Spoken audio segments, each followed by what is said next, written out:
the neurologist who's diagnosing the players believes that from the era that I played, between 50 and 80% of the boys will have some sort of brain damage. What's up, guys, and welcome back to another episode. We are proudly sponsored by rtplumbing.gas. Whether it's domestic, new installations, maintenance and breakdowns, we got it all covered here. And even just boiler services are due.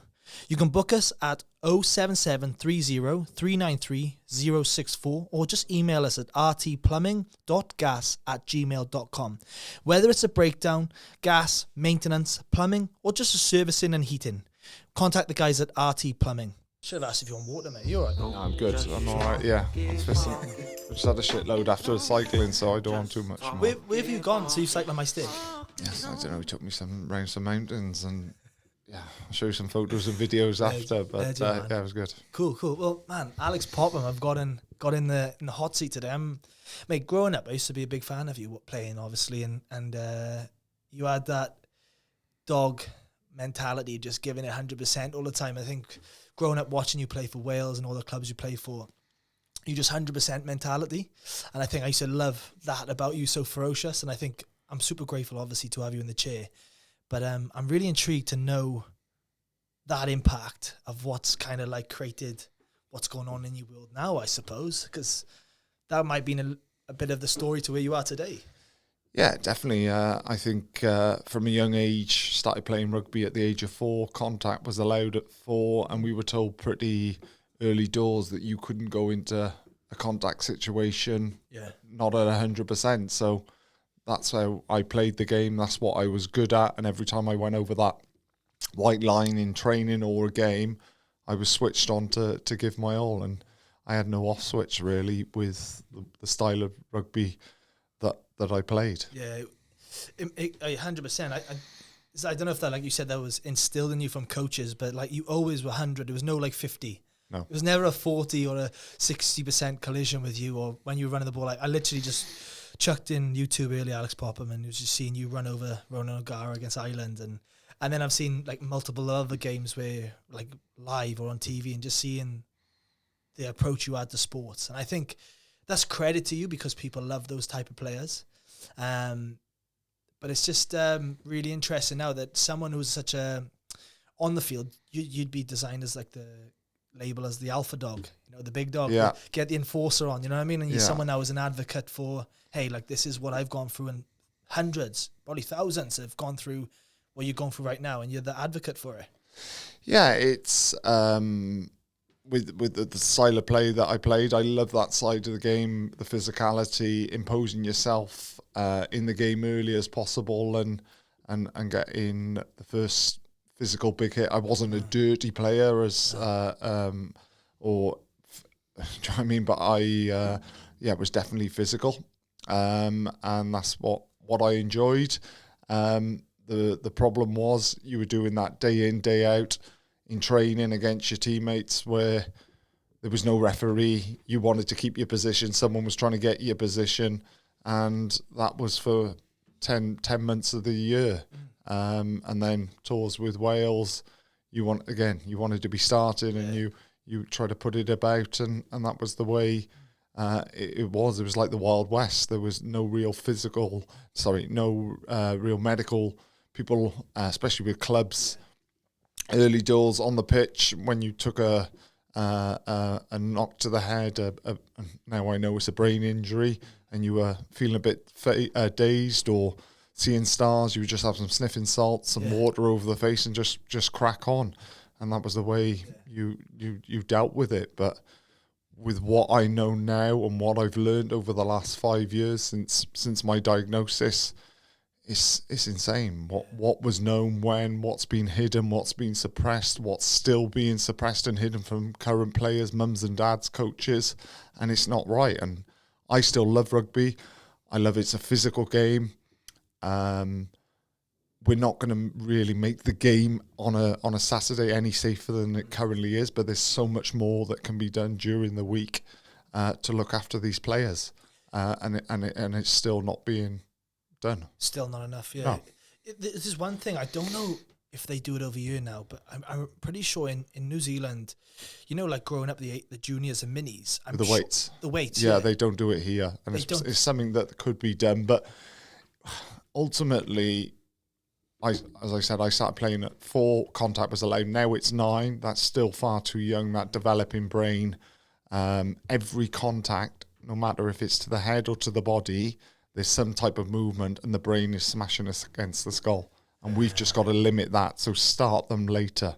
Play tag rugby, the other skills that you're going to get from evasion and looking for space and all those skills are going to make them better players in the future, and just give that brain as not as much mileage in that period, and look to start them, maybe introduce it at 14, 16 and then play it from there. But we've got to look after these young developing brains.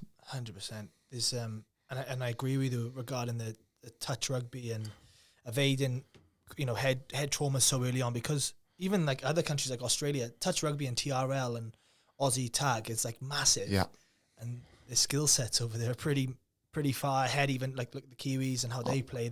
You know, the peripheral vision, their vision on what's going on around them, because they play that tag rugby, so they kind of avoiding contact. And then when they get to seniors and international level, they a lot of them are better than us. So for me, it could be played then summer league. So when the weather's better over here and we can chuck it around a bit more, but that's the way that we're honest with what is happening. Yeah. We've put things in place to make it as safe as possible and reduce the risk to those developing brains.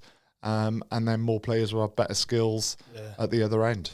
Did you see... I know exactly what you're going to say. Katoa for Tonga the other day. Did you see he got concussed and knocked out in the warm-up? Yeah. The word, I'm going to stop you on the one word, on the word, using the word concussed, because it softens what it is. Because that got introduced to soften it's a brain injury, and that's what we need to go back and call. Because if you said to a parent, Johnny's had a concussion or Johnny's had a brain injury, which one are they going to take more serious? Oh, brain injury, 100%. And they're exactly the same. So if we start calling it a brain injury, people are going to take it seriously and give it the time that it deserves. Did you see that? Like, he was on the sideline and he said, I don't feel good. And his fucking eyes out here. Yeah. It was horrendous. It was how in 2025 does he have 3 brain injuries and almost die in a professional game of international rugby? Who's accountable to that? Well, you would hope the medical staff would be watching. It seems at the moment they're all pointing fingers and blaming everybody, but you would want your medical team watching the warm-up.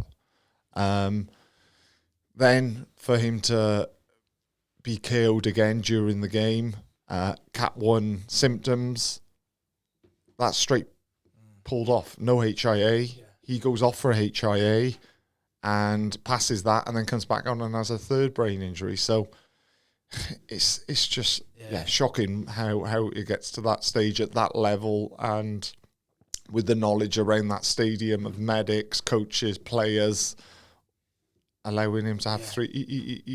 He could have died. How the heck do they allow him to even do the test? Exactly. Well, this is where the independent experts, and we can get onto this. There's a lot of people out there who are not paid by big sport who say the HIA isn't fit for purpose, shouldn't be there. If there's a chance of that person having a brain injury, they should be pulled off, and there's no test for them to return to field, because the brain, after a brain injury, reacts. It may show signs within 30 seconds or 30 minutes. And why take the risk? Yeah. Do you remember the first time you had a brain injury? No. I don't remember a lot of my career. Wow. What I've learned over the last 5 years since being diagnosed, and what is a brain injury, what is a subconcussive hit. I thought that I had 2 KOs during my career, and I can't remember them, but I know they happened, because one was against South Africa, met Mandela before the game, and I woke up in hospital with all the nurses kissing my hand, because meeting Mandela and watching the videos back, I had a accident, not a dirty play. My temple hit somebody's hip, and I was knocked out cold, had a fit, swallowed my tongue on the pitch, and Kerry Sweeney took my tongue out of my mouth and put me in the recovery position, saved me. So I knew that one happened. The second one was playing for Leeds. I don't know against who, but had my 2 front teeth knocked out and woke up in the changing room. And that was on a Sunday, and I played the following Friday, 5 days later. Wow, man. So I know those 2 happened. Yeah. And then I spoke to my mum and dad and other players I played with and against, and they said, what about that one? What about that one? I'm like, I've got a fucking clue. I can't remember that. That's scary on its own that you can't remember those, but like, we're in the post symptoms after, like headaches or like brain fog. You always felt that. Yeah. Do you know what I mean? Your body's always sore after a game anyway. Your body was sore. You lived on painkillers to get up to be able to perform on a Monday or train on a Monday. So in the mornings when you'd have your omega-3s and vitamins, you'd always have 2 paracetamol, 2 ibuprofen just to be able to move. Yeah. And then they'd be in the middle of the changing room, there'd be a big bowl of painkillers that you could just help yourself to and get through the day. Yeah. And that was the norm. There was boys who were addicted to bloody tramadol and it was just the way it was, and it's just so wrong. Yeah. I remember that in the Welsh camp in league, you could literally have access to the painkillers if you wanted tramadols or whatever, and we were so young and naive. I remember we had a player in our team and he was way older than us, and he was like, ask for tramadol, just pass it to me and I'll have it, you know what I mean? And when you're 19 you're like, yeah, sure, whatever. Yeah. But you don't want to connecting that to what you just said then, though. There's a level of like, you don't want to be that guy at that stage to be like, oh no, you know what, I'm actually fucking struggling with this head knock, this brain injury. Yeah.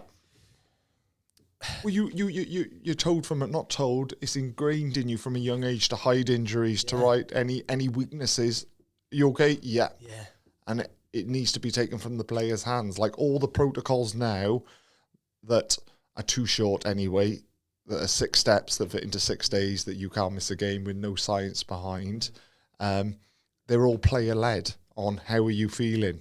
Yeah. Okay, you're feeling okay. You go to stage 2. How are you feeling? Stage 3. And they're gladiators. They want to be on the pitch. They don't want to lose their space. They don't want to lose their next contract. Yeah. And that's where it needs to be an independent scan or test, something that is not player led. And until we get to that point, I don't think a protocol can be used.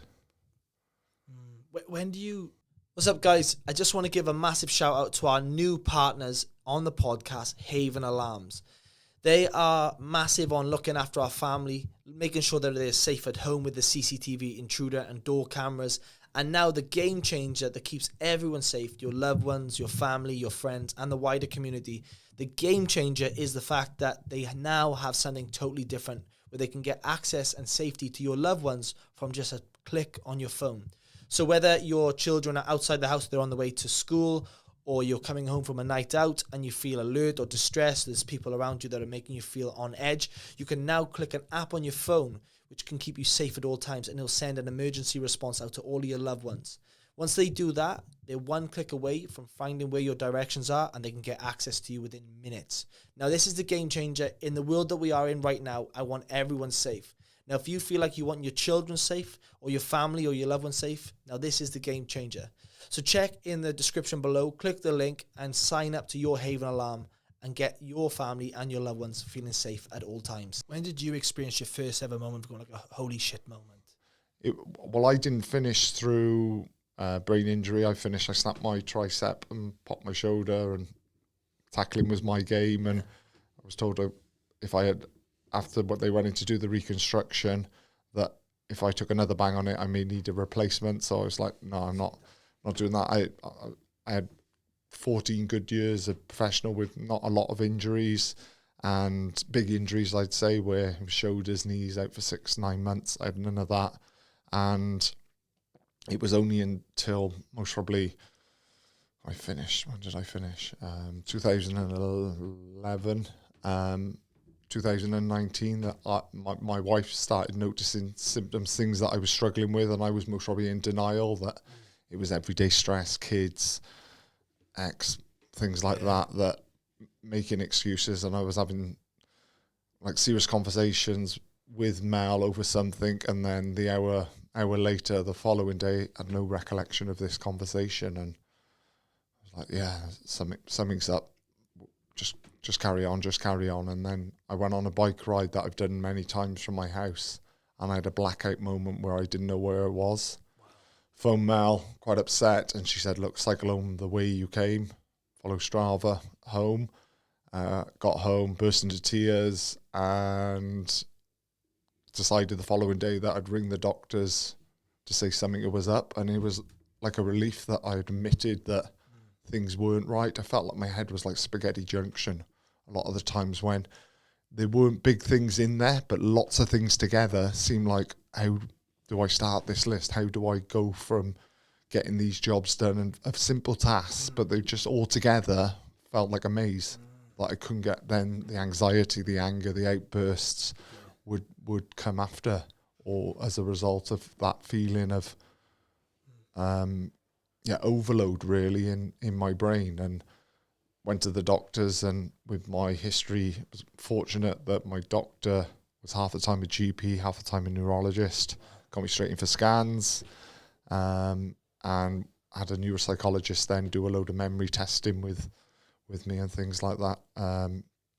Off the back of that, then they said, right, you've got white dots on the MRI, and I thought the MRI was the Rolls-Royce of scanners at the time. Yeah. And you were lucky to get one when you played, because you didn't get them often because they cost a bit of money. And the neuropsychological testing showed that my brain wasn't working great, my memory, things like that. But we've got a base, we'll test you again in 12 months. And that was the plan. And then I met up with a player I used to play, ex-player who I played in Brive with, who's an agent. He was in Newport. We were meeting for a coffee. And I told him about all the struggles that I was having and tests. And he said, well, I've just been diagnosed with epilepsy from the brain damage as a result of rugby. I said, oh, I bet it's not just us. I bet there's thousands of ex-players out there in this situation. And then he contacted me about a month later, and he said, have you heard about the legal case? They're doing advanced scans that you can't get on the NHS that are more in-depth to the basic MRI.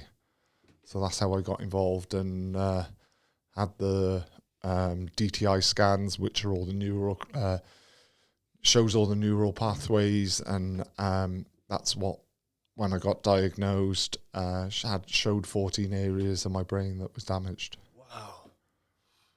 Fucking hell, man. That's scary. That's really scary. Like, and I don't want to put any more fear into you. No.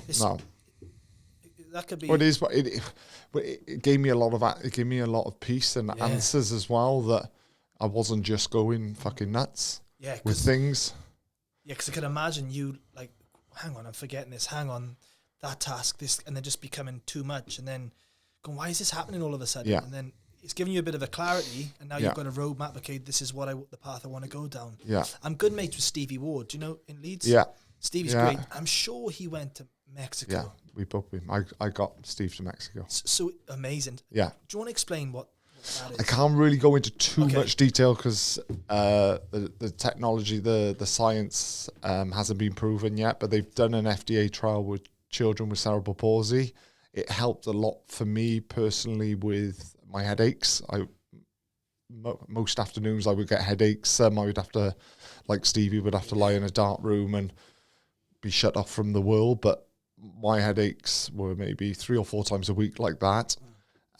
7, 8 set of 10. Now my headaches, I still get them, but they're nowhere near as bad. They're 3s, 4s, so I can manage them, and I don't need to lie in dark rooms. With the other therapies that I'm doing every day, I do hyperbaric, cold water therapy, red light sauna.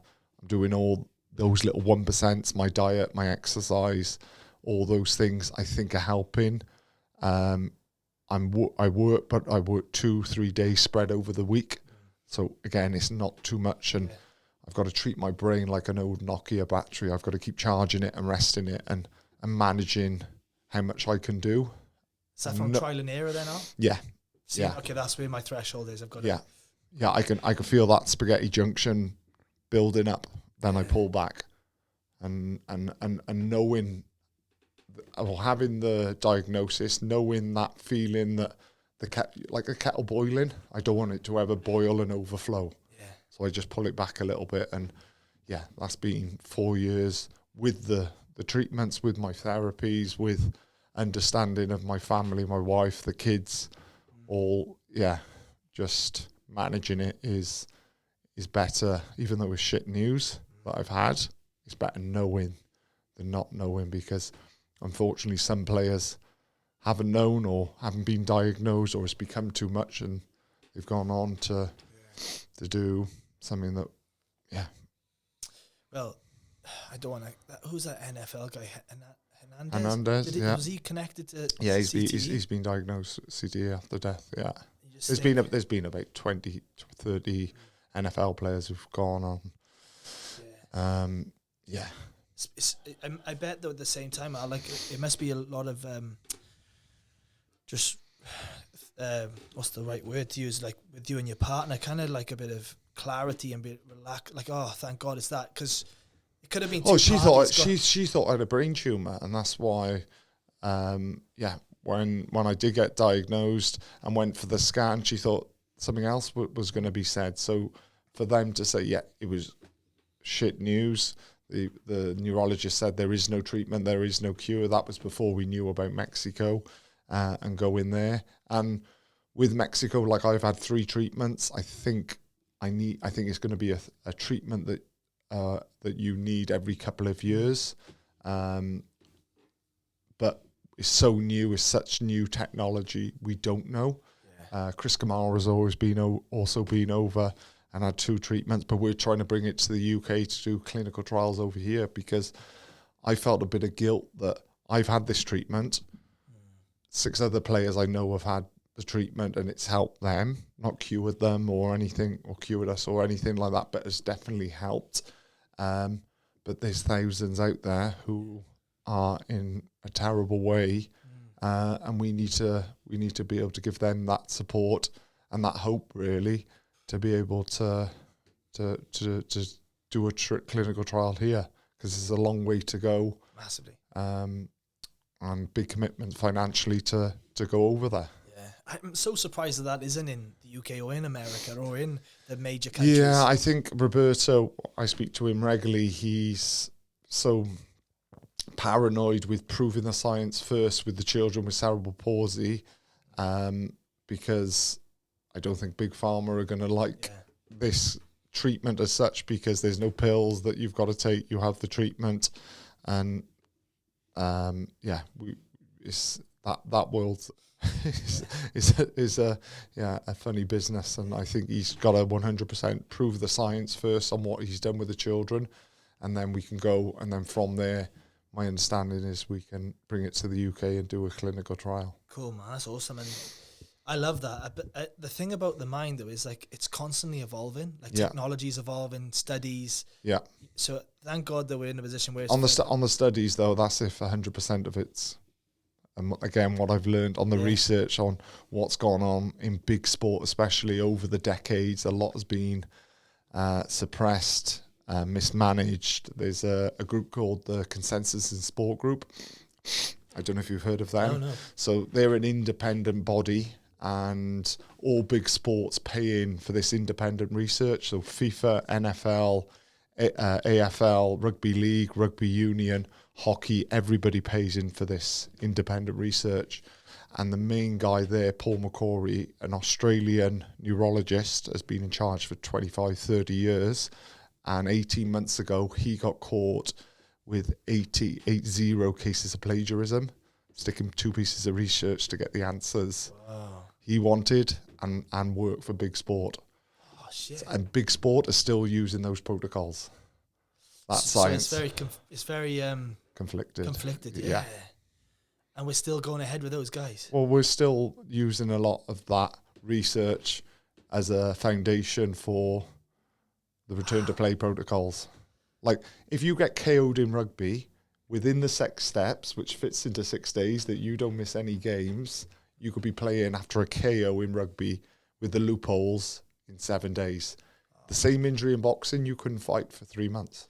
I was gonna say in boxing, there's a massive protocol on return to fight, and even sparring and Yeah. box, because there's so much head knocks in training. Yeah. Yeah. Well, 80% of my damage was done in training, and not the game. So you've experienced brain injuries. Yeah, it would happen every day. You see stars.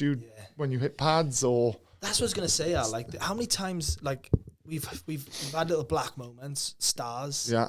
Where you're not out cold. Yeah. Well, they worked out on how long I played for, how many contact sessions I did a week, roughly how many contacts I was involved with. That when I got diagnosed, that I had 100,000 subconcussive hits to my brain. That was 5 years ago. There was a study done with Cardiff Blues players a couple of years ago with Professor Damien Bailey. He worked out players were having 16,000 subconcussive hits a season. And on that maths, over my career, I would have had 210,000 subconcussive hits. So, and I said to my neurologist, what's the subconcussive? I never heard that expression. And he said, if you think of a leaking tap dripping on a piece of mud, once or twice, there'd be no mark. But if it dripped for 14 years, there'd be a big hole. And that's what happens to the brain over a career, the mileage of the hits over a career. So you've got 14 areas, is it? 14 areas damage. If we were to scan your brain, it'd be like black. It'd be like, so what does it? Well, on this DTI scan, it's basically the pathways of the brain talking. It's all done in different colours for different parts of the brain of how they communicate. And my 14 areas of my brain doesn't communicate correctly compared to a controlled match of, at the time I was 40, of somebody who doesn't play contact sports. Wow, man.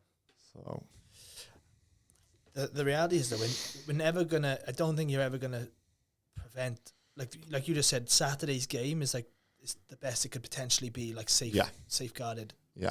But the week of training of contact. What's the protocol now, and how many times of contact you can have a week? Well, there's only guidelines, because since the legal case, they've brought in the smoke and mirrors of the PR, the gum shields, the return to play increased to 12 days, not 6 days, but with the loopholes, they still can't get back. If it's a really important game, they can push them to play. So the NFL, with the legal case over there, introduced, after they settled, before going to court, that NFL player is only allowed to do 14 padded contact sessions per year, and that's policed, and it's not mandatory amounts. A rugby player could do, if you think of when you played, how many contact sessions, you could do that in 6 weeks, maybe. Yeah, 14 sessions, maybe 2 or 3 a week. Yeah. So that spread over a season. So if we got to some, and also the NFL season is only 6 months long. At the moment, rugby union is 10, 11 months long. Argentinians, South Africans don't have any rest at all. They play for 12 months. Yeah. So it's about reducing the amount of contact players do in training. So mandatory amounts. When there is a KO, they don't return. When there is a brain injury, they don't return till 28 days. We want to bring MOTs in for players as well. So, and it happens in boxing. To be able to get your license to box, you've got to go through a full medical, including that as a brain scan. That's what we want to bring in for rugby players as well. So they get pass fit in pre-season to be able to play the following season. And at the moment, that's not happening. I believe they don't want to scan current players and use DTIs because it'll show damage already. Yeah, they're like, fuck. If you're a current player and you see that, that might change your approach on what you're doing now. If you're coming to the back end of your career, you go, is this worth it now? Yeah, well, young players. It's not a great. But personally, I would. Would you listen to that science, that advice, or is it taken out of their hands from a neurologist who's independent from sport to say, look. Because it used to be in the 90s that if you had 3 concussion brain injuries in your career, retire. There's some boys part of the legal case have had 30 plus brain injuries, and it's still playing, or still say it's okay to play. The maddest thing though I've had, like, you've 100% experiences. Like, how many times you've had a physio or a doctor go, "Hey, he's had a head knock, he needs to come off," and the coach is then giving him shit throughout the week. He's fucking playing this weekend. The pressure that's put on physios and doctors within the club is insane. And like some people say, is it the coach's fault? But the coach, it's got to come from above the coach. It's got to come from World Rugby. The conversations we're having today, the conversations that's happened over the last 5 years since we put the legal claim in, were happening in boxing 100 years ago. This knowledge of this used to be punch drunk in boxing. CTE has been known about in sport for a long, long time. And this is why I want it to go to court. This is why I want all this evidence out there of what was known when, what studies have been suppressed, what information was out there, the Paul McCrory, the Consensus in Sport group, all that to be in the open air, where I get some people sometimes saying, "Oh, you knew what you signed up for." I didn't know I signed up for having fucking brain damage and dementia at 40.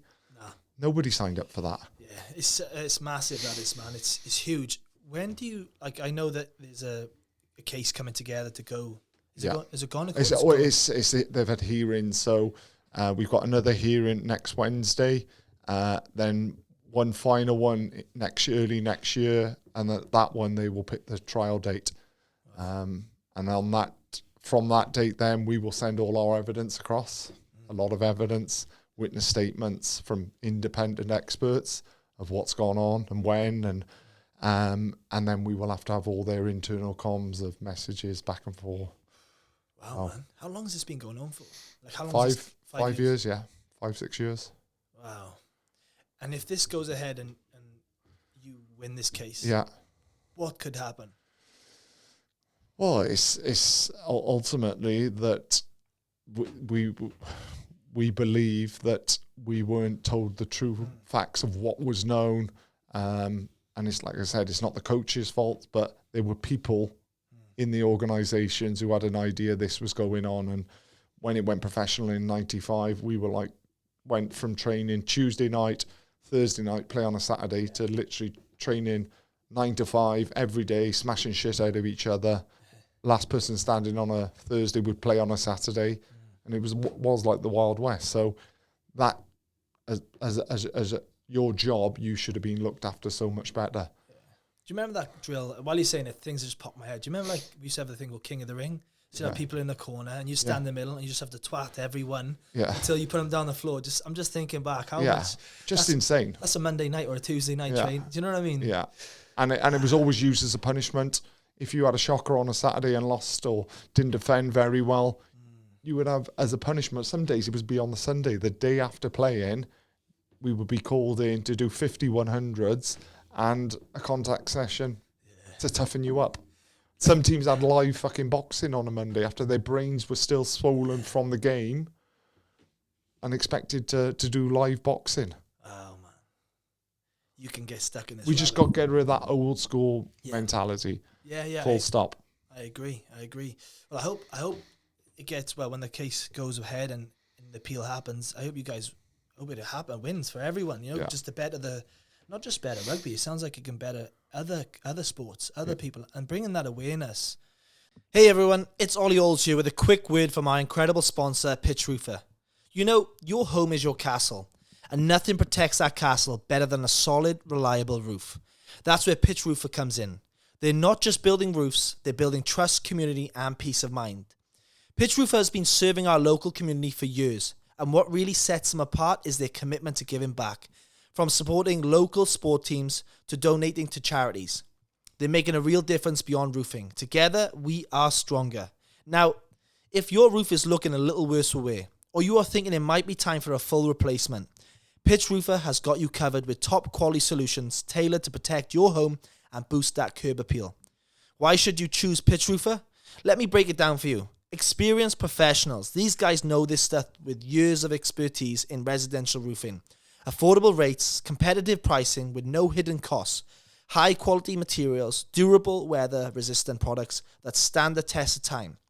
Free inspections, get the condition of your roof checked at no cost. 100% satisfaction guaranteed. They're not happy until you are. So whether it's a repair, a replacement, or you just want a peace of mind your roof is in good conditions, give Pitch Roofer a call on 01656 470016. A text message to 07540 443345 or email gerald@pitchroofer.co.uk. Pitch Roofer, building more than roofs, building a stronger community. Now, back to the show. The mind is your biggest tool. Yeah. And like, if that goes, that's the core of everything. Exactly. And you've got to, yes, with these, there are other experimental treatments going on and drugs that are being trialed at the moment, but that's not the answer.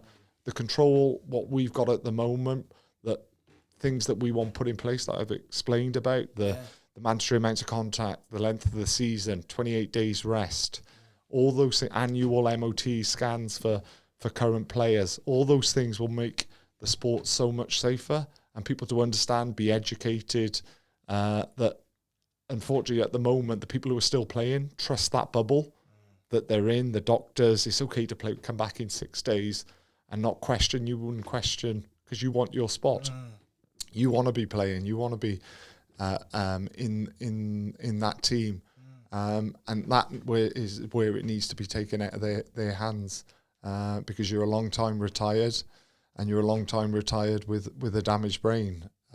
So for me, I can look every day in the mirror that I'm doing this for the right reason, especially with children, and telling parents and coaches the truth that every contact is causing damage. Let's make them a bit older before they're put into that. And as I said, 9 is far too young. So nine is the age they're allowed to contact. Yeah. Have you got children that age now? No, my youngest is 7. She's plays football. Oh, okay. Well, you can get hurt in football. Yeah, well, and again, with headering, they brought in, it's 12 now that you're not allowed to head. So that's an improvement. It should be older. But if you look at, and people think it's from the old ball that was causing the problems with retired players, because from the 66 World Cup team that won the World Cup, 10 are dead and 9 with dementia. But they're saying it's because of the big old heavy wet ball. But the balls now are made with a different material, so they travel faster and the impacts are bigger than they were. So if that was that back then, it's by stats, it's going to be worse. Yeah. It's going to be worse now. And again, it's all to do when you see Alan Shearer has done some documentaries on it, 1,000 headers a week in training. They're the small drips of the tap. Those, let's not saying get rid of it, but let's reduce it to 50 hits a week. Yeah. Just to minimise the as much as possible of that rattling of the brain, of that brain smashing against the skull, because it happens on every hit. And the other thing as well, though, like you probably know this from and seeing it from people you play with. Some people probably have their best performances at training. Yeah, and they play not the best on game day. Yeah. Like if we used to have names of the play like was it train like Tarzan, play like Jane. Yeah. I don't know if you're allowed to say that anymore. Yeah, of course you can. You can say what you want. But like what I'm trying to say, Al, is like if you actually put that protocol in place to those players, it actually makes them play better on the weekend because they've got no choice to maximise 50 instead of 100. Yeah. No, definitely. And you've got it. You like why it just makes total sense to have all your be fully charged for that game. Yeah. And yes, it's a contact game. Yes, there's going to be brain injuries in that game, but it's minimised because, especially over a career, they've limited it through the week. And when there is one in that game, they get 28 days rest. Yeah. I played last year season for my Gen Athletic against Natalie Footlon, and I spoke some shit to the 12, and he ran at me off a scrum, and I had a brain injury off that. First ever time I've had it where hit the floor blacked, and I tried to get up. Yeah. You know when your legs just went, and I was like Bambi on ice for a bit. Went on one knee, I went off. We're playing amateur rugby at the moment, just for team. We didn't have luckily I took two or 3 weeks off anyway, just because I was like, I had a headache for 4 days straight. Yeah. And I was like, fuck, man. That was the first ever time I was like, it's scary, that is. You know what I mean? Yeah, and I speak to players now with people come to me who are still playing and are worried with this issue. And I just go and see somebody who's not conflicted with the sport, because we're seeing it where the doctor with that chap in the Tongan International, 3 brain injuries in one game. He could have died. These players need protecting. Well, I believe they've told him he's not playing for the rest of the season now. Yeah. That's probably... And then you've got other doctors who I know, who I follow, who I respect, saying, never mind him not playing for this season, he should retire. Out. A brain bleed, a seizure. It was another guy, Tamir Martin, who had a brain bleed, and he had a couple of years off, and he actually come back, and he plays for the New Zealand Warriors now. And I always think, if you're having a brain bleed, yeah, what are you doing? I know. It's like some bloody props who break their neck and then come back, and I'm just like, do you think it's because it's all they know? Yeah, it's all they know. That's all they've got. You're in that limelight. You're in the bubble. You're earning good money, in respect to everybody else. But it's not money like football, where once you retire, your feet up and playing golf every day. Yeah. You've still got to work. You've still got to put food on the table, and there's that pressure as well. So what would your daily routine look like now? Because I'm quite intrigued. I know you mentioned the cold water. I know you mentioned the red light therapy. Yeah. I'd love to know what yours, because there's probably a load of benefits. Yeah. People who are listening today who not had the research that you've had, who could take this away and go, fuck, I need to implement that in my life. Yeah. And a lot of the things, I have got hyperbaric and things like that. There are expensive, but there's places that you can go to use those, so it's not crazy. But I'll get up in the morning. This week I'm loving, because we've got sun back, and I really struggle when I don't have sun. So I'll make a coffee, put my robe on, go and sit in the garden, and have 20 minutes of sunlight on my face. Have my breakfast. That's on a day I'm not training, because I was just thinking of this morning, because I knew I was going for a mountain bike ride. But usually I get up, have my coffee, train for an hour, have an ice bath. So I've converted a chest fridge freezer. Oh, nice. Jump in there for 10 minutes, get ready. Usually work then on some work that I'm doing, or charity stuff in the morning, for maybe 2-3 hours up until about lunchtime. And then that's my capacity then, that around lunchtime, because I know if I go too much into the afternoon or have too many meetings, too many Zooms, it just all becomes too much. Yeah. So that's my, and then I'll hyperbaric in the afternoon, eat early evening, and then before bed I have another ice bath. Really? And then if it's a bike ride or a run in my gym, after that, then I'll do a 20-minute red light sauna. Wow, man! So I've got a when I'm watching telly, 20 minutes. I got a red light. It's like a scrum cap that's all red lights as well. Really? So some of my mates think it's because I'm trying to grow my hair. I'm going bald, but I'm not going bald. It's some benefits, I believe, that I've been told that, it's not going to cause any harm. So. Nah, exactly, man. Give it a go. You're like living life like a professional athlete again, mate. Yeah, probably better than you was back as a player. Yeah, I'm recovering a lot more. Yeah. I haven't got the impacts. I'm not as sore with contact anymore, my body contact. So I eat well. Yeah, I was going to say, what are you weighing now? I'm about 102, 103 Ks. What was your rugby? 112, 115. But I've done a couple of Ironman over the last couple of years. I get down to about 95 when I'm training 18 hours a week for those. But the good thing about that, my portion size goes up. I love my food. Love it. So, I have 2 pieces of salmon instead of my one. Nice. A big load of potatoes, and trying to keep to the Mediterranean diet. Awesome. I don't drink alcohol anymore. It was before I got diagnosed, it was making my symptoms a lot worse after having a drink, and so I knocked that out of the head almost 7 years ago. And don't miss it.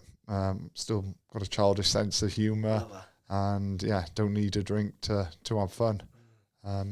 Yeah. I love that, man. You're living a good life, and I think I'm living well. life. What I know I'm a positive person. I'm not like half full in everything that I tackle. That's the wrong word to use, but I'm trying to live well with this and be positive for other people. We've got, unfortunately, lots of players who are struggling.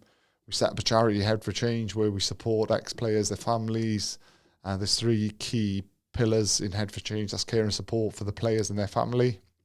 We offer a Thrive app, mental health app that players can use for free, their family members, where there's 24/7 clinical support, because unfortunately, since I've been diagnosed, 32 players have committed suicide globally with different issues, but there's a lot related to the brain trauma they had whilst they were playing.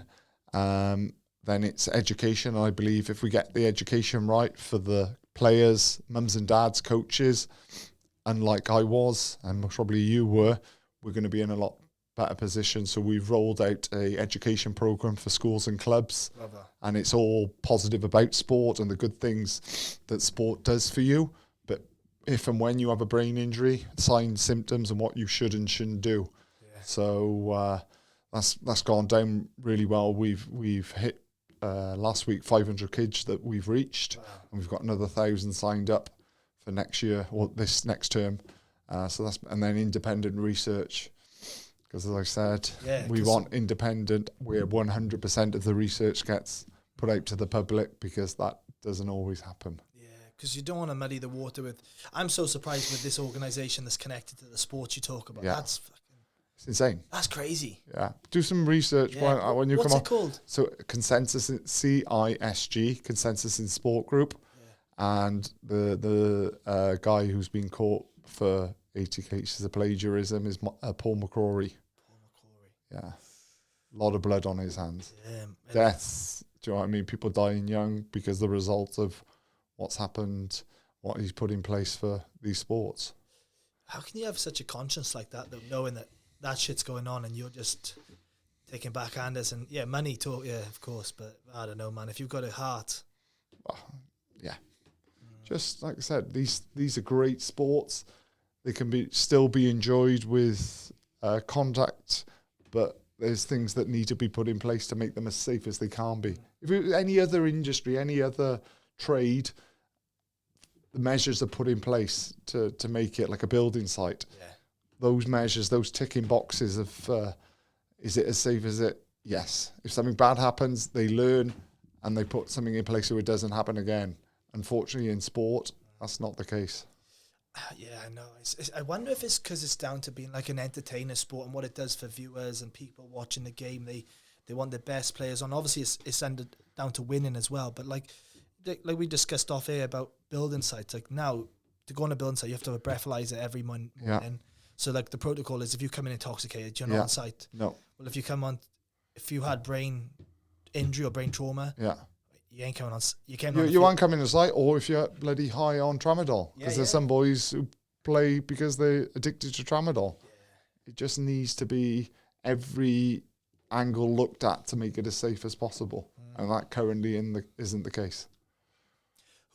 Who's the companies that you're working with now? So Head for Change. So Head for Change is a charity. Everything purely my time and effort. Don't get paid a penny by Head for Change. We set that up because there was nothing out there, and I work for a construction company called Lancer Scott. Yeah. So only like I said, only 2 or 3 days a week, but spread over the week. Amazing. And I'm enjoying. It gives me some focus that I'm contributing to put food on the table. Love that, and man. Give me some worth. I feel I need that. And then I'm also training for another Ironman next year. Jeez, man, you keep yourself busy. What's up, guys? This podcast is brought to you by UTest. UTest provides clinically accurate, rapid home testing kits for a variety of medical conditions and deficiencies.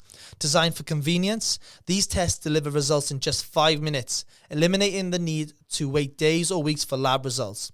The range includes tests for prostate PSA levels, bowel cancer screening, onset menopause to fertility, and more. All tests are available with the next day delivery at www.utest.com. utest.co.uk. Use the code 0010 for 10% off your order. Now, let's go back to the episode. I want to ask you something, and if you feel comfortable to share, is the transition from leaving the sport and then coming out. Like, I speak to a lot of athletes, and they talk about like a purpose, having a purpose and what they would do. Now, you've come out with the elbow, shoulder injury, right? Is that right? But on top of that, then you found out about the brain injuries. Yeah. That was like a 9-year gap in between. So I was always pretty good when I was playing. I had other things going on. Cool. So I did property developing. I set up an agency with a law firm and a PR company in Cardiff. So I had lots going on outside the sport. And when I retired, like I said, I'm half full type person. I didn't have many injuries when I was playing. I was like, I had a good career. It's the next stage of my life. Realised pretty quickly the things that I missed was the banter with the boys, being with a group of mates, chatting shit, and replaced rugby with cycling and challenges and things like that. So I was lucky that the transition of things that was good. And it was only when problems then with my memory and things like that that knew there was something up. But in general, compared to some other players who just go and work on their own, are isolated and like leaving the military, they have similar transition and problems that we've got to fill that gap, and it's managed really. Yeah, definitely. Well, that on top of like leaving a sport which has given you so much direction, routine, structure, and then on top of that, if they've got a brain injury to leave with, and if they don't have the clarity, understanding what and the support around them, because a lot of the guys who are doing better and women is they've got a strong family network and support, and thankfully I've got that through Mel, my mum and dad, the kids, but not other players have, do you know what I mean, been kicked out of home.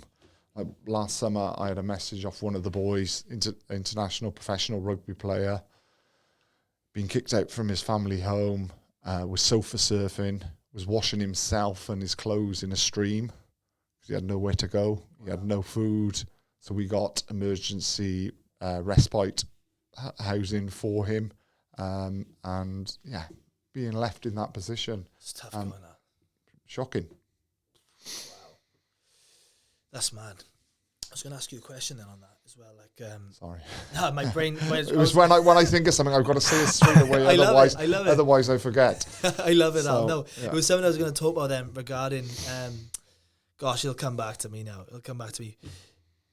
That's it. But now that you've finished the sport, and now you've spoken so much about brain injuries and being affiliated with an organisation that's taken them to court, essentially, have you had a lot of backlash from former teammates? Some players. Jim Hamilton was one that when myself, Steve Thompson, Michael Lickman went public about our diagnosis, he put a tweet out, "We signed up," and it's like, come on, mate, he's trying to get me on his podcast. Why would I go on his podcast? And now he's working for World Rugby, and I'm just like, I know what I know. I believe that independent people who are speaking the truth, and as I said, I look in the mirror and know I'm doing this for the right reason. I love rugby. I want it to survive, but there's a lot that can be done to make it safer, and it currently isn't. And I don't think it will until the court case is settled or goes to court. Because they can't make those changes that need to be made. Because if they make them, it opens them up legally. That what they were doing in the past wasn't fit for purpose. Could it make World Rugby go bust? No, I don't believe. I believe it's against the insurers. So the insurers' lawyers are fighting it at the moment. They're trying to kick the can as far down the road and drag it out. But we've got 20 million in funding to fight this all the way. And I want it to go to court. Like I said, I want my day in court, and they're going to bring up some of the boys' lifestyle, smoking, drinking. If it was that, different areas of the brain would be affected, not the areas that 95% of our brains are damaged in the same areas, and we all did the same thing. Yeah, and I wonder as well with Jim Hamilton, I don't know if he's got any CTE, if he's got anything. Yeah, you don't. I don't know. I got, yeah. You just don't know, but I know he's gone quiet on the issue since some of his mates have come out who he played with who've been diagnosed. So it's the neurologist who's diagnosing the players believes that from the era that I played, between 50 and 80% of the boys will have some sort of brain damage. That's crazy. Yeah, that's fucking mad. You wouldn't sign up for it. Your mums and dads wouldn't send their kids. If it's pretty big odds, isn't it, that you're gonna have a problem in later life. And if you look, not in Wales because it's a working man sport in Wales, but in England, most of the rugby players come from private schools. Mums and dads send them there for their education and for sport. They're not going to allow them to play rugby if there's a good chance they're going to get brain damage from it. Well, it's funny you say that, because even in Australia, rugby union is very private school. That's right, yeah. So like a lot of those private school kids fund the rugby organisations, like the junior teams. So I wonder if their approach would be different, knowing that percentage just then. Yeah. I think it's exposure though, like, and I'm not trying to be far on one side. I'm very much listening to both sides of the party, but I'm thinking like if we had that information, you need the information to be able then to go what's safer. It's never safe because it's a contact sport, but what we can control is off the pitch. How long the season is, how much contact they do, when there is a brain injury, don't rush them back. All those things over a player's career will make it a lot less likely how much damage there will be there at the end. So if that is put in place and you've only got 2 areas of damage compared to my 14, it was worth doing. Yeah, for sure. That's the win. That's the win we got. Yeah, love that. The gum shield scenario, what is that then? Is that every contact, every clench you get? What is it? In theory, this is a good idea. But the gum shield that was used by Harlequins for 3 years and reduced their contact in training by 80%, recorded every hit. So the ones that World Rugby have gone with are capped at 70G, which is still a big hit, but hits over 70G don't get recorded. So you're not seeing the full picture of what's going on. Again, what reason would they choose not to go with someone that recorded everything over stopping at 70G? Well, even implementing that gives everyone raised eyebrows, going, why have you stopped there? Do you know what I mean? Over 70G. Yeah.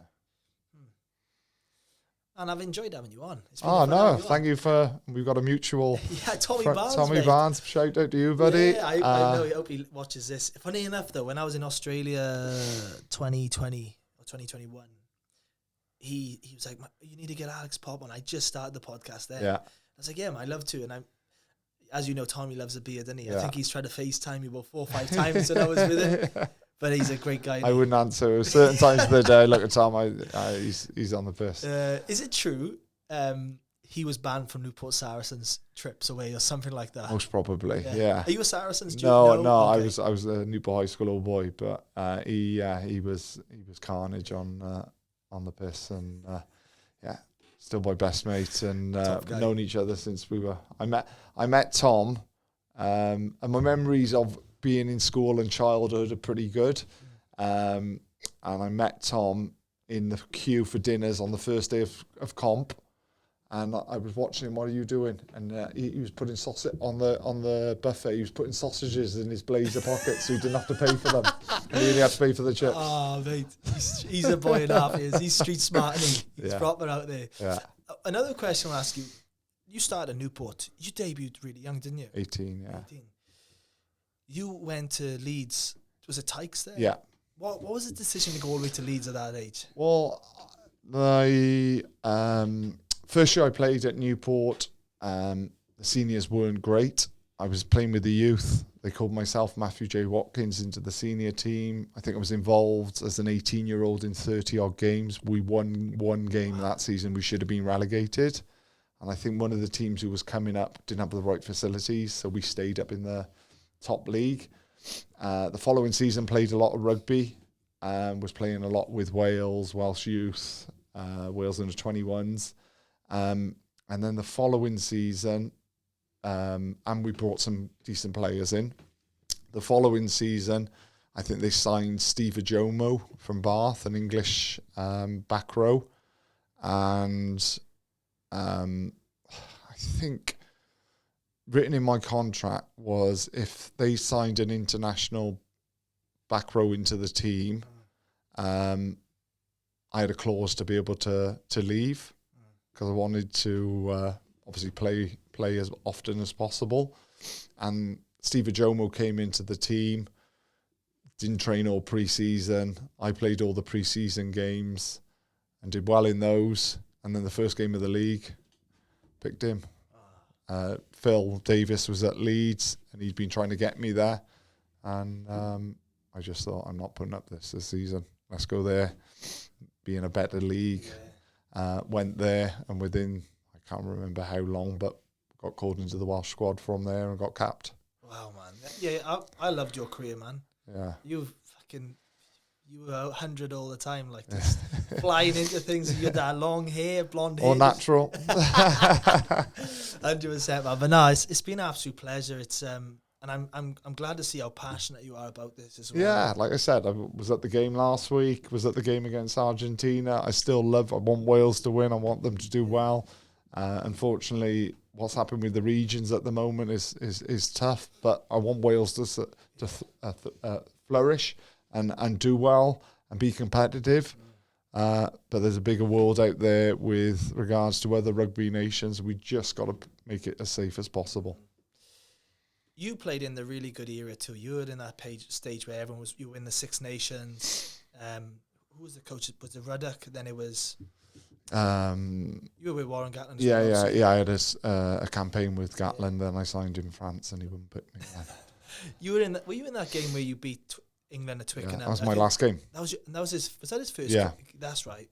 Yeah. That's your last game? Yeah. Because you went to France? I'd signed, it came out that I'd signed in France like a week after that game or something. But the policy wasn't in place then. That was if you played abroad. No, I don't. I also can't remember, like, memories of the detail. I give a couple of penalties away in that game, and I think he wanted to set his stall out and be quite strict. And my game was always on the edge of giving penalties away and being physical and being in people's faces, and that is what it is. Do you know what I mean? But I'm not bitter, and he was a good coach, and I'm glad you can speak like that. But what I want to ask is, and this is off the head injuries at the moment, the brain injuries. This is more about something was working really well in Welsh rugby back then. Yeah. And obviously where we are right now, we're at an area we're in development again. Yeah. What do you think was working back then, which we could now bring today, which could generate... Well, I think a big mistake I've only found this out over the 6 months, maybe 12 months, since all this shit's been going on. We stopped putting money into our academies and foundation. And if you don't put a strong foundation in place, then what comes out the other end and the volume and the numbers of being competitive and world-class players is going to be a lot less. And that's what's happened. They pulled a lot of funding, and that should never have been done. And that needs to be built, put back in place, because then we will get more players coming through, being competitive and pushing on for strong regional teams, whichever number it is, 2, 3, don't think it'll be 4, who will be competitive at a league level and a European level, which then will make it competitive for lots of players pushing for places in the Welsh team. And until you've got that competitiveness, nobody's going up a level to be able to compete against the best in the world. And that's what we're unfortunately seeing. The players on paper that we've got are good players. They're playing well for their teams, and be it in England, Wales, I don't know if we've got any in France at the moment, but when we come together, we just haven't got the class, the world class play, and at the moment, to perform week in, week out. And we get an injury here like Jack Morgan that's a big loss. Massive, that. Yeah. He's the levels he was above everyone else on that field. Unbelievable. His work rate, his carries, and not a massive man, but just so much heart, and love him as a player. And it's interesting though right now, and I don't want to drag this out, but like, do you remember one stage when like Percy Montgomery was playing at Newport? Were you with him there? No, I was in Leeds then. Yeah. So that he was there, and you had like the likes of Jerry Collins, Justin Marshall playing. I know they were different times, but like But that would all bring like when I was in Leeds, we had like Andre Snyman, Blues had Xavier Rush, and players that were world class who then would generate everyone else to come up. to come up a class. Exactly that. So unfortunately the players, and I don't want to sound like I'm disrespecting current overseas players, but they're not at the level that they once were, and it's because there's more money in France for those world class players to go there. That's the reality of it, because I think, like you just said, one or two of those players just brings everyone up with it, right? Yeah, week in, week out standards, and those standards creep up. Then within a year or two, your levels of what people expect have gone from here to here, which is a big difference for a whole squad. And your 1%, big on 1%. Massive, man. Yeah. But then all those 1% add up to a bigger part, and then what else happens is you get confidence, and momentum is massive, right? Yeah, and knowing how to win. We know how to lose at the moment, and Scotland have got it as well. Last couple of weeks, it's teams who know, like South Africa against France, down to 14 men, and just knew that if they kept in that arm wrestle, kept in the right areas of the pitch, they were going to come. And there's not many teams can do that. Well, you guys did that back in the time with Wales. You guys would find a way always to come out on top. I think that was a bit after I'd left. Yeah, I think, do you know what I mean? That was part of what Gatlin did and built, and had a strong foundation of world class players who were the numbers that we had in the Lions squad, and did well with them. That was a special group, and it can be replicated. It can come through again, but it's not going to happen overnight like the Welsh public, like I want. It's going to take a good 3 or 4 years to bring the volume through, and competitive players playing week in, week out at a level across Europe that will then go into the Welsh team. Would you ever consider going into any form of coaching? No.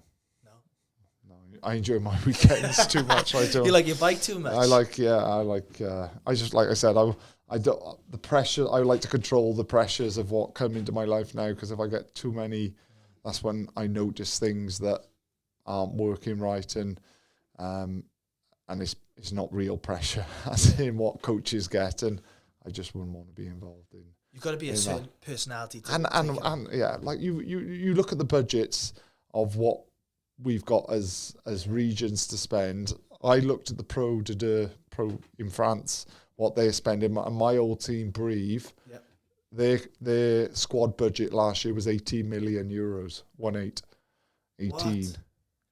That would support 3 or 4 regions for 3 years. I know. I had Di Flanagan on before he went to Saracens. Yeah. Oh my gosh, what he had to go through at Dragons. I'm not going to say on air, but wow. It's mad.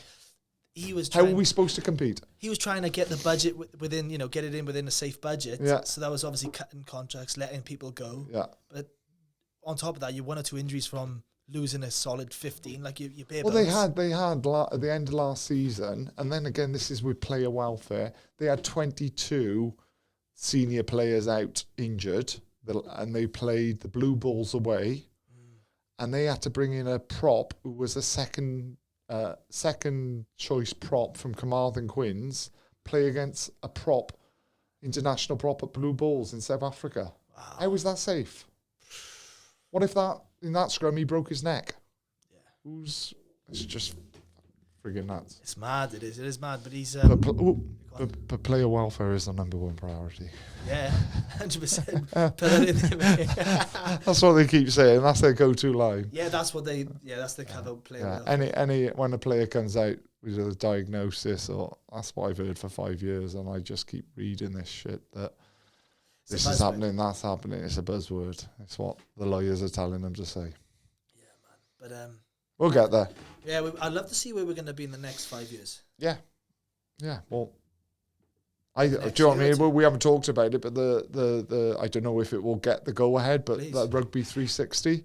Yeah. Is that legit? Well, yeah, I've heard it's legit. Tyndall, is he involved? Yeah, but I think the maximum is going to be like the NFL. There'll be 18 games. The boys will be on decent money, which they deserve, and more. Like the boys, what currently they're being paid is crap compared to what they're putting their bodies and bodies through. But World Rugby are trying to put a stamp on that. For me, something like that, a league that, because there's too much rugby in the world at the moment. It's saturated. It's like, more rugby. It's like, more isn't necessarily better. And that's what we've got at the moment with so many different competitions going on. You want to see the best players in the best world. And yes, some players will be not needed.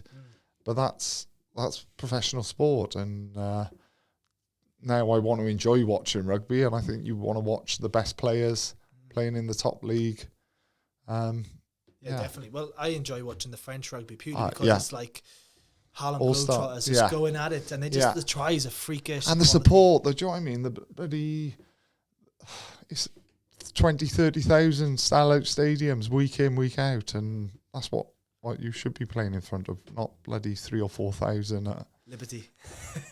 But that was terrible, wasn't it? Yes. I used to watch that on TV and go, stands are empty, or Scarlets. Yeah, it's mad. It's bonkers. I don't know how and where we're going to go. But what it actually does, though, is this with Rugby 360 coming in, it creates a level of fear to what we've got right now. They go, we either step up, or we're going to... Yeah, well, I think that's what they're trying to do with bringing in that, and it is a positive step. Apart from, I don't know if it will add more games to the calendar, with the summer tours being part of a competition. So whoever you play in those summer tours then lead on to a second part of the tournament in the autumn. So, because at the moment the autumn internationals are nothing games, the summer tours are nothing games. There's nothing riding on them apart from you win or you lose. But these all now will feed into a competition that got announced this week. So that is a positive step. Apart from, is that going to add another 4 games to somebody who's already playing 30, 35 games a year? Yeah. So, when you were playing your off season, how long would you have off? Was it not long? I don't know. If you played internationals, depends if your club would allow you to have that time off. Yeah, you would always have time off. What time it was, I can't remember. It wasn't very long. It wasn't very long, but it all plays a factor, though, right? Oh, it all is huge. Yeah, your body, your brain. If it needs to be a good 8 weeks recovery in between. The NFL have 6 months off where they're not allowed to be contacted by their clubs or their franchise. Wow. So that'd be the perfect scenario. I don't think we'll get that, but a good 2-3 months for players to fully recoup. And that's where something like the 360 Rugby 360 would be ideal. Who's running it? Do you know who the guys are involved? No, I think it's Middle Eastern money, I think, is my understanding. And like I said, minimum contracts is $750. So, but they deserve it. If you like, we've got one player, most probably 1, 2, 3 players on £1 million in rugby union. Oh yeah, with Finn Russell, Dupont, most probably. Yeah, Farrell. There's not many, but for what players put themselves through and how their career could be ended tomorrow, they all need to be on that sort of money. And then the superstars earning 3 or 4. Yeah, 100%. They deserve it. Well, even down to like trying to buy a house, while you were trying to probably be while you were a player, I'm sure like they changed the mortgages and everything purely because you're a 10-year career. Yeah. So everything's up the percentage. Up the percentage, up your deposits, all of that thing, because after that's your window of making real money, and then back to normality. Reality. Yeah. Mate, it's been an absolute pleasure. Thank you for having me on. I always ask all my guests, Al, what are you grateful for? Waking up with a smile on my face, thinking of spending time with simple, like you realise the simple things make you happy. Family, good food, sunshine. having a laugh. My granddad used to say laughter's the best medicine. Yeah, 100%. And yeah, just enjoying every moment. Oh, mate, love that. Thank you so much. No, thank you.